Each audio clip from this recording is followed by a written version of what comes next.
Assalomu alaykum barchalarga, bizni kuzatib turgan aziz vatandoshlarimiz, yurtdoshlarimiz. Issiqko'lga bormoqchi bo'lsangiz, albatta mana shu, ya'ni Broadway ko'chasidan yurishingizni tavsiya qilaman, chunki sababi birinchi bo'lib siz Issiqko'lga kelishingiz bilan Broadway ko'chasiga tashrif buyursangiz, bu yerda sizlar uchun ovqatlanish va turar joy majmualari juda ham ko'p va sizning talab va istaklaringizga ko'ra hamda narx-navolari bilan bemalol solishtirib ko'rgan holda siz o'zingizga turar joy tanlashingiz va ovqatlanish maskanlarda taomlanishingiz mumkin bo'ladi. Bemalol sizga bu yerda hech qanday to'sqinliklar, qarshiliklar yo'q. Siz bemalol o'z yaqinlaringiz bilan, do'stlaringiz bilan kelib, mana shu ko'chalarda aylanib, o'zbek, qirg'iz va Yevropa taomlaridan bemalol tanovvur qilishingiz mumkin. Ovqatlar bir-biridan ajoyib va juda shirin tayyorlanadi. Turar joy majmualarida ham barcha sharoitlar yaratilgan.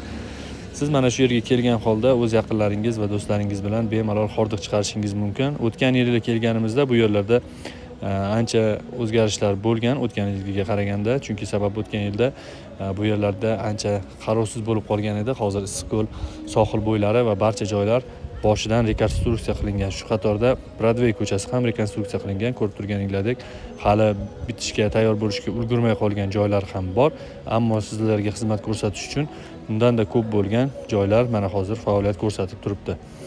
Aziz vatandoshlarimiz, albatta Issiqko'lga tashrif buyurgan holda Broadway ko'chasidan yurishingizni tavsiya qilaman, chunki bu yerda juda ham chiroyli, go'zal manzaralar va go'zal tabiat hamda eng